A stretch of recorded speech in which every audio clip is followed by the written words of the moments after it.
साठी काम करणाऱ्या कंपनीच्या कार्यालयाची चौकशी झालेली होती आणि त्या संदर्भात नरेश अरोरा बोलतायत। आपण थेट जाऊया।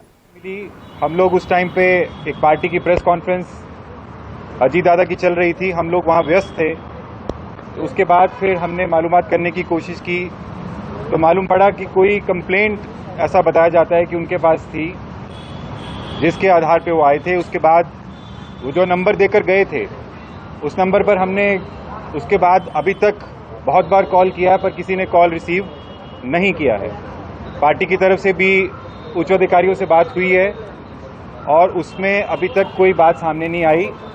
हमारी संस्था ने उनके साथ जो कोऑपरेशन की ज़रूरत थी, जो उन्होंने मांगी, हमने दी और आगे भी अगर कोई ऐसी आवश्यकता रहेगी तो हम लोग उनके साथ पूरा कोऑपरेट करेंगे। किस तरीके की जानकारी उन्होंने मांगी थी आपके कर्मचारियों से? कौन से दस्तावेज थे? सिंपल ये बात करने की कोशिश कर रहे थे कि क्या काम होता है, क्या दस्तावेज हैं, कौन लोग हैं, इस तरह की मालूमात करने की कोशिश। और एनसीपी का काम भी आप करते हैं, ये भी उन्होंने पूछा।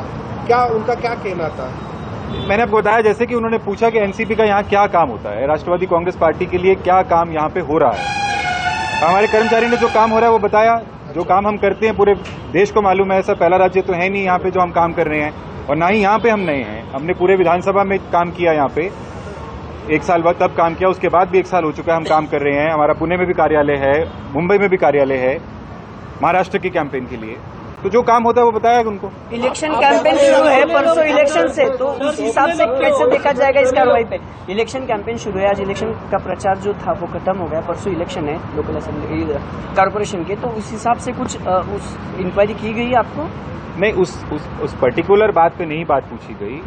जो बात पूछी गई मैंने आपको बता दिया है कि राष्ट्रवादी पुणे क्राइम ब्रांच थी, मुंबई या Pune crime branch? Pune crime branch बताया गया है। आपके खिलाफ कोई कंप्लेंट थी ऐसा उन्होंने बताया और इस वजह से वो यहाँ पे आए थे? ऐसा उन्होंने बोला कि कुछ कंप्लेंट है।